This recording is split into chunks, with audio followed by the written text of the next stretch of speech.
ایک سوال جو بہت سارے بھائیوں نے پوچھا کہ کیا احتلام ہو جانے کی صورت میں روزہ ٹوٹ جاتا ہے؟ میرے بھائی اور میری بہنوں، پیارے پیغمبر جناب محمد صلی اللہ علیہ وآلہ وسلم کی جو تعلیمات ہیں اس کے مطابق اگر احتلام ہو جائے تو احتلام ہونے کی صورت میں روزہ نہیں ٹوٹتا، البتہ ہم پہ جو غسل ہے وہ فرض ہو جاتا ہے۔ میرے بھائیوں، جب احتلام ہو جائے، اور احتلام کا ہونا انسان کے اپنے اختیار میں نہیں ہے، جب انسان سوتا ہے اور خواب کی حالت میں یا بنا خواب کے آپ کا جو بدن ہے اس میں سے منی کا اخراج ہونا۔ اب بہت سارے بھائیوں نے مجھ سے کہا کہ ڈاکٹر صاحب، ہم نے تو یہ سنا ہے کہ جو بندہ روزے کی حالت میں اپنے بدن سے منی نکالتا ہے تو اس سے تو روزہ فاسد ہو جاتا ہے، ٹوٹ جاتا ہے۔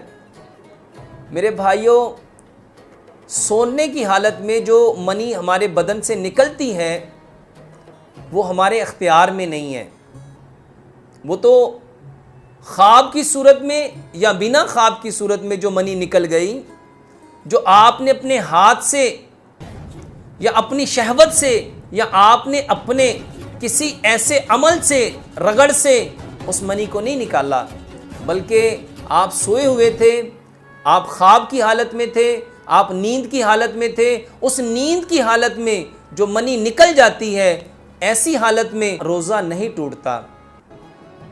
صرف ایسی حالت میں ہمیں غسل کرنا فرض ہوتا ہے۔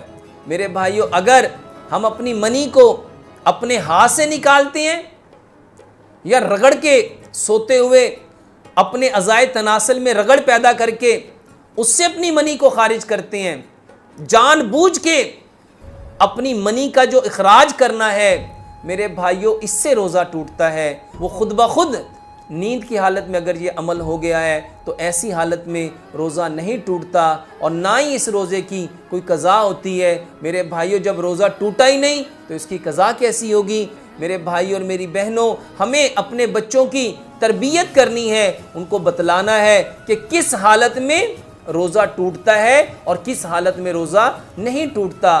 خواب کی صورت میں اگر انزال ہو جاتا ہے تو ایسی صورت میں روزہ نہیں ٹوٹتا۔ اللہ سے ہم دعا کرتے ہیں، اللہ سبحانہ و تعالی ہمیں دین کو اسی منہج پہ، اسی نہج پہ، اسی طریقے پہ، اسی سنت پہ سمجھنے والا، سمجھ کے عمل کرنے والا، اور عمل کر کے اس پیغام کو ساری کائنات کے انسانوں تک پہنچانے والا بنائے۔ اللہ سے دعا ہے جو کچھ کہا سنا اللہ اس پہ پورا عمل کرنے والا بنائے۔ وما علینا الا البلاغ المبین۔